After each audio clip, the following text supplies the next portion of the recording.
Hi, welcome to my explanation of my machine learning capstone.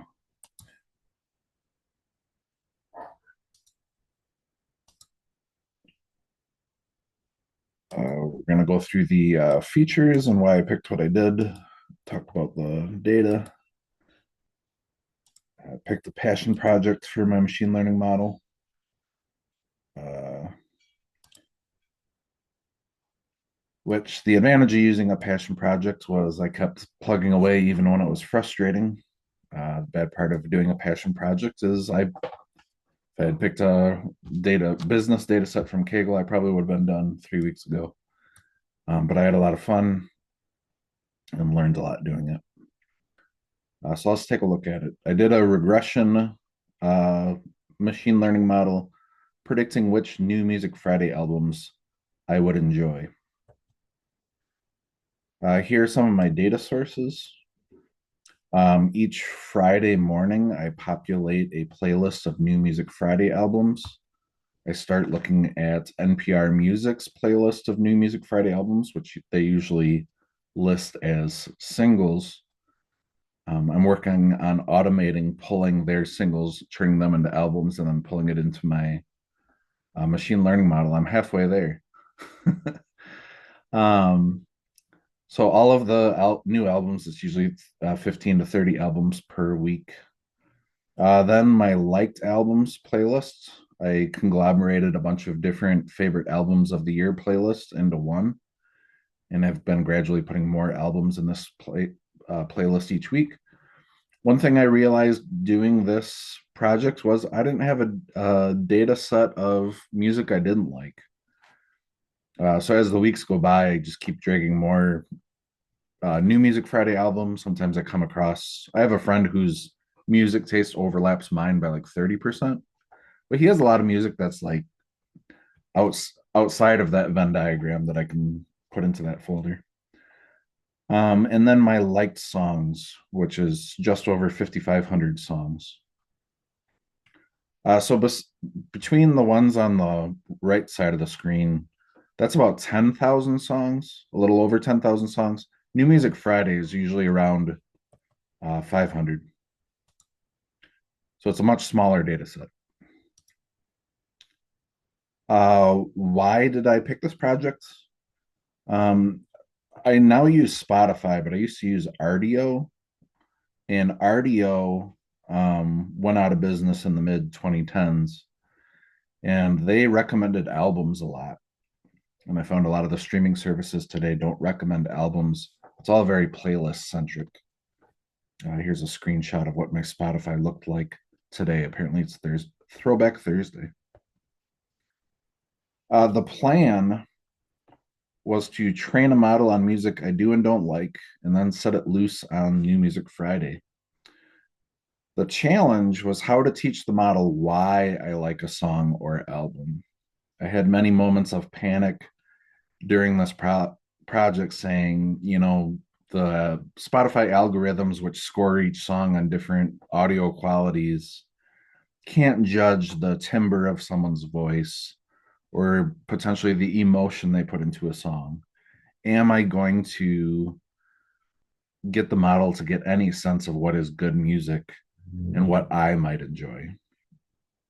I'm also getting more interested in the idea of using machine learning for customer segmentation and using what customers did in the past or liked in the past to predict future purchases and future products that they might like.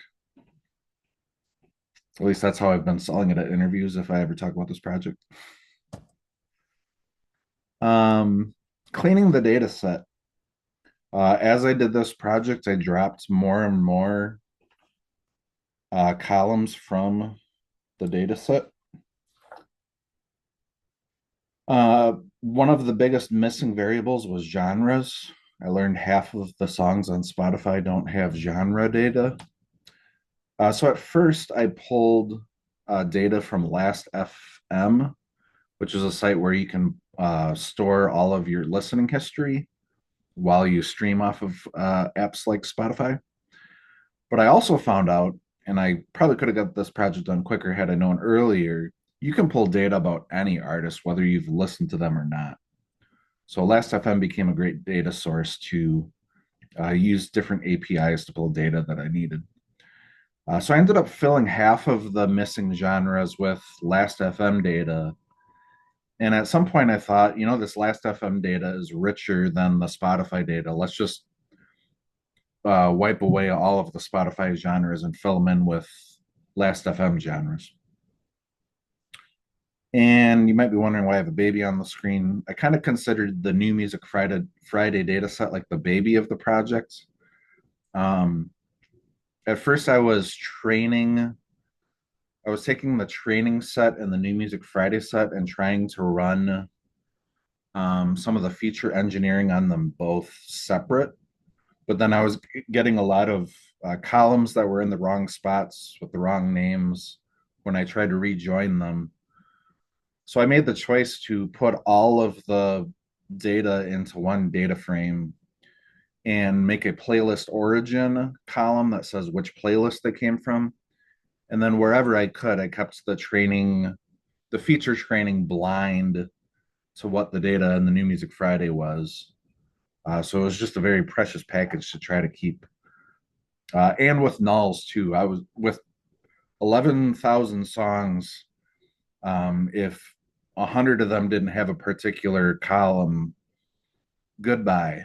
But with the New Music Friday, if 5 albums didn't have a certain column, I tried to find some way to keep them. Here's our 3 of the biggest features that I engineered. Um, on the top of the screen, you'll see a list of details you'll get if you ever try to export a Spotify playlist. This is like the standard package of the data you'll get. Some of them are identifying the track by name, album, but a lot of them are audio features that I'm pretty sure with the millions of songs that come out each week, some AI technology is judging how danceable is this song, how much energy does this song have. I'm not sure how it determines valence. Valence is how like happy or sad sounding the song is. So the 3 main features I did were artist centrality measures. I'll talk more about that in a minute. Genres, I took the genres and target encoded them. And I did the same with record labels.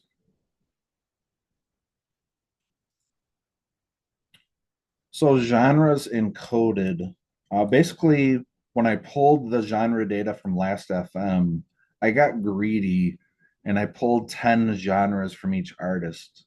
And not all of them are necessarily genres.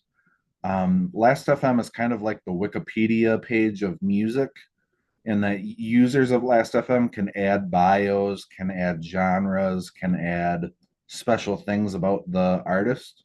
I did some things to filter out things that I don't want. And in the API, I tried to pull out things that were important to me. But what the genre encoding code looks like, if you want to look at it later, basically, if you've never genre encoded something, or if you've never target encoded something before, basically it takes a potential feature and judges how that feature tends to relate to the target score. In my data set, the target score is whether I liked something or not. So what I had to do is I had to take these genres and explode them onto different rows, and then take all those specific genres and train them against the target variable. And then before it collapsed it back into one row, it averaged those scores and collapsed it back into one row.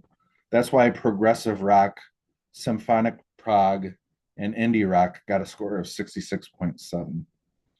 I also have this histogram of the different playlist origins. I told you earlier that's how I kind of kept separate which one was New Music Friday. That's DFNMF.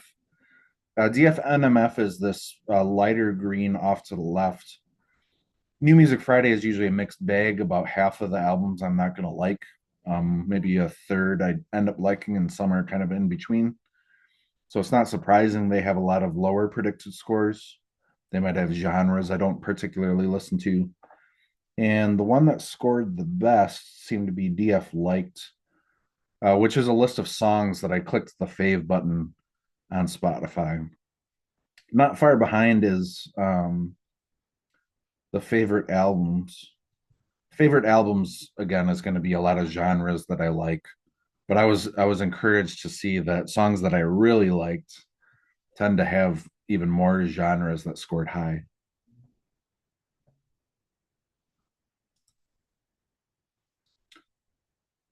Next, one of the other big features in my model was artist centrality.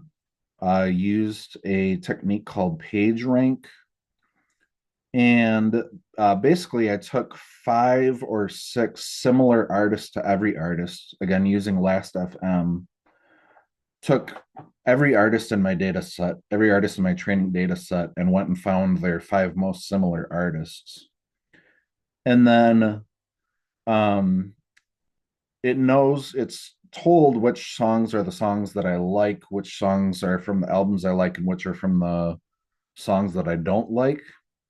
And then it tries to find how central a particular artist is to the other high performing variables. In this case, my high performing variable is whether I like something or not. So, for example, if it was looking at Lucy Dacus, I'm sure Lucy Dacus had a very high score on my list. She's my most listened to artist. I listen to a lot of her collaborators and similar artists.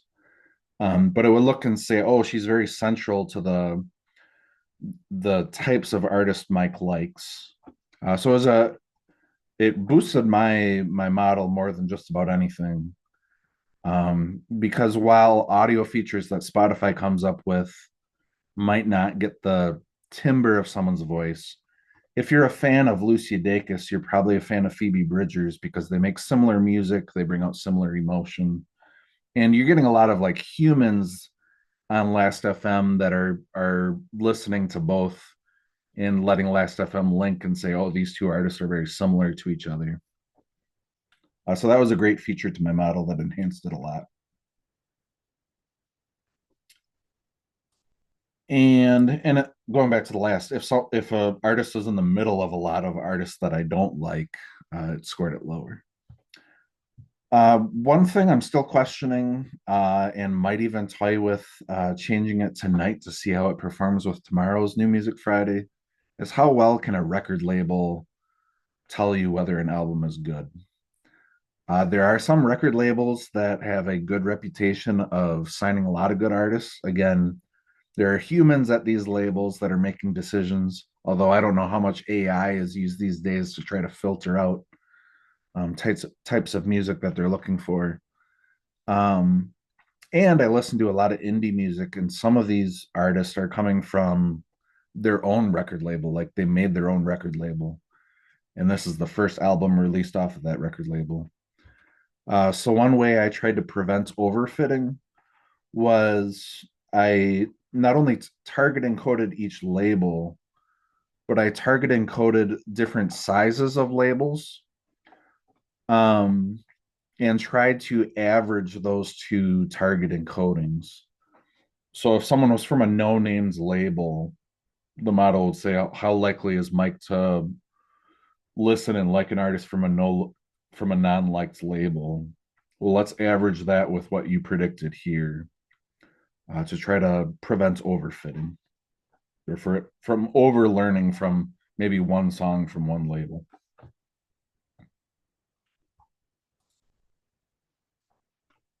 This is what I made of the Spotify stats. Again, I threw most of them out. I kept popularity. I struggled with that. I'm an indie music listener, so I'm not listening to a lot of pop stars. But what you'll find on listening to small albums, sometimes you'll find a gem with only like 5,000 monthly listeners. But oftentimes you'll find a gem and be like, oh, I can't believe I discovered this person. And you'll look and they're like, oh, they already have 600,000 monthly listeners.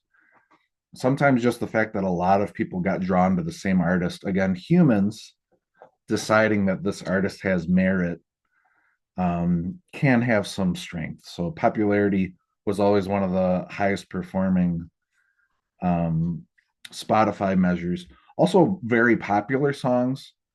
or songs that go very viral tend to have a higher popular song. So I'm sure a lot of the songs that I've faved over the years were indie songs that became very popular with other people as well. I made a mood score metric, which combined valence, which is a happiness score, with danceability and liveliness. So judging how happy sounding a song was. And on a similar vein, an energy profile wants to know what the artist was bringing to the song as far as energy, loudness, and tempo. Both of these were the average of those three metrics. And those are the only Spotify statistics that I kept in any fashion. I chose to do a regression model. I actually set up a classification model first. And the reason I switched to regression is almost too simple. um, the classification model was giving like a liked, a kind of liked or a don't like I gave it three levels. And I wanted more shades of gray. I'm used to seeing sites like Pitchfork rating things 0 to 100, and a lot of other ratings places do that too. So I wanted the model to give me what its predicted rating is for every album on more of a gradient scale. I used the two machine learning models, Random Forest and XGBoost. Uh, I should have put Random Forest here. This one's for Random Forest. But Random Forest goes out and grabs a lot of random sets of data and learns from each of those random sets, and then kind of brings those random sets together and makes a decision. Whereas XGBoost starts grabbing data sets and learns from those data sets, like, oh, these variables don't perform very well with the target. Let's pick a slightly different group of songs or a data. So XGBoost kind of learns from itself, whereas Random Forest, which again, let's just say Random Forest, uh, goes out and just grabs a ton of different trees that have so many leaves on them, um, and makes a decision off of that. And at each step of my model, it averaged those two models. So I took all of the data besides the New Music Friday data and set up an 80-20 model. I should say with my XGBoost and my Random Forest, I did some parameter training. And not only did that parameter training tell me which features I should be using, it also said how to tune Random Forest and XGBoost to perform at peak performance. And at first, I was reading that off of the export on Jupyter notebook, and then I found out how to export that parameter into the next cell and just have it read what the previous one predicted. Since the New Music Friday data isn't that different, the tuning doesn't happen different much week by week. I add more data to the liked and not liked as well, but the the number of trees and leaves and all of that I've noticed stay pretty constant week to week. On the left side of the screen are the features that performs the highest for each model. Um, Again, those are the ones I previewed. I chose not to share the 50 things I tried that didn't perform well. Um, and you can see my R squared score off to the side. Some weeks I can get that up to 70, but that's as high as I've gotten the model. Sometimes I can get it to touch 70 for the R squared score. And then the New Music Friday model uses all the other data as the training model, and then the New Music Friday as the prediction model. And right here we have like the top 8 albums that it recommended. This week it actually recommended 16 different albums out of 50. And I'll show you in a minute the Streamlit that I built off of that, where I can actually give the model feedback on whether I liked it or not. And boy, did I have fun turning this into a Streamlit model, getting all the environments, getting all the libraries synced up. It took me a while to figure out how to do that. But this has become my most visited website since I made it. I visit this almost every day to figure out which albums I haven't listened to yet. So here's my Streamlit page. Right away, you see how many new releases it is, how many genres were analyzed, and what the most recent data set is. This would have been last Friday. I'm filming this on Thursday night. Tomorrow morning, I will be refreshing this.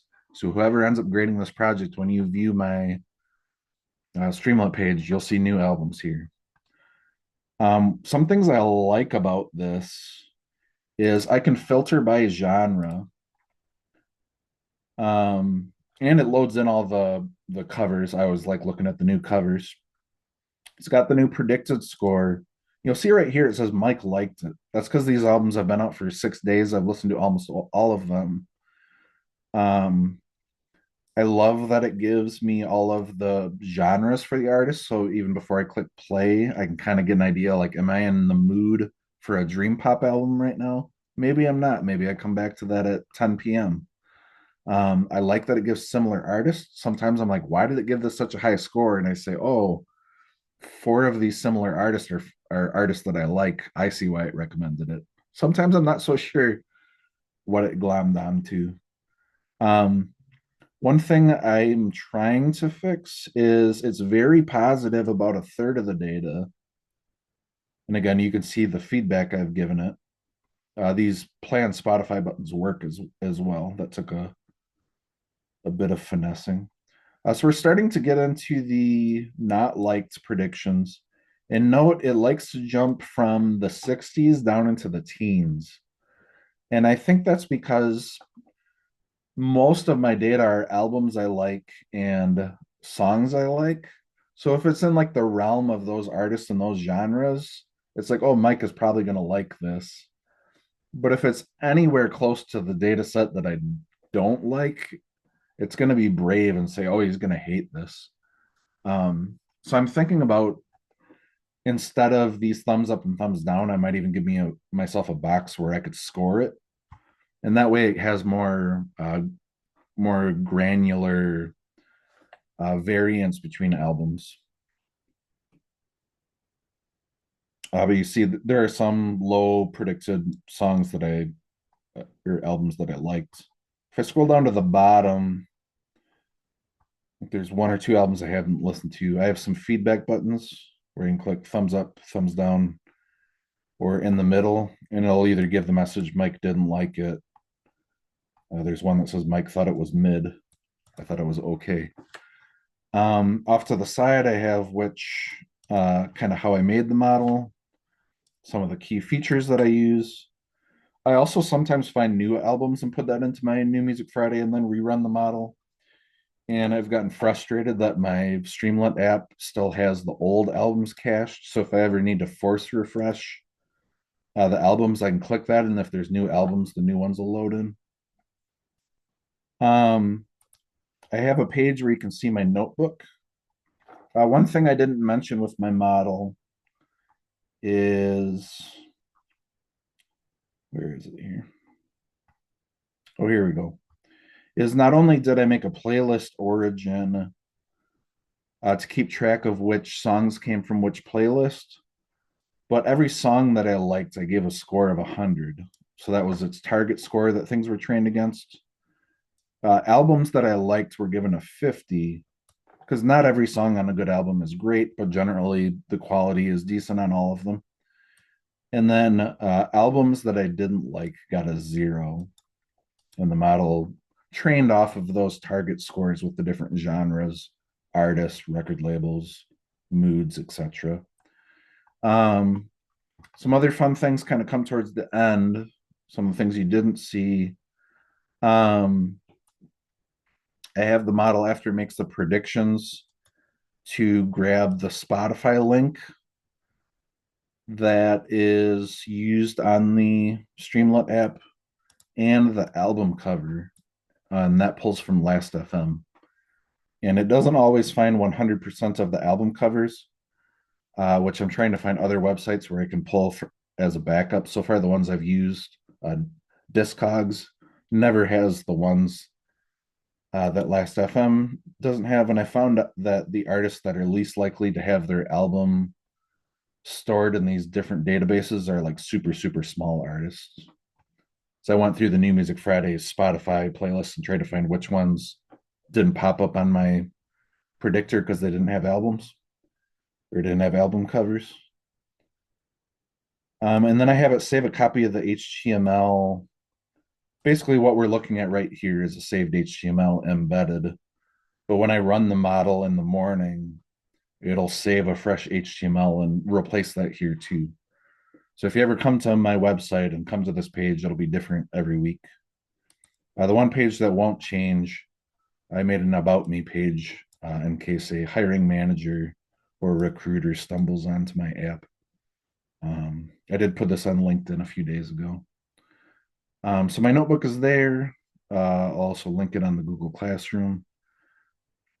But yeah, hope you enjoyed how I sliced and diced this data. Feel free to come back every Friday. Even though the scores are trained on my tastes, say there's a genre you like. Maybe you like alternative rock. You click that, you'll see which alt rock albums came out this last Friday. My dream is to make an app that will vacuum up from people's libraries and use some of the same features that I made here to predict which albums they'll like, kind of an album recommender. Pipe dream, and then it gets bought out by a major player like Spotify. But that's maybe a pipe dream, but I'll keep working on this model, and who knows what heights I'll achieve with it. Thanks for watching, and I'll see you in my second half of the capstone.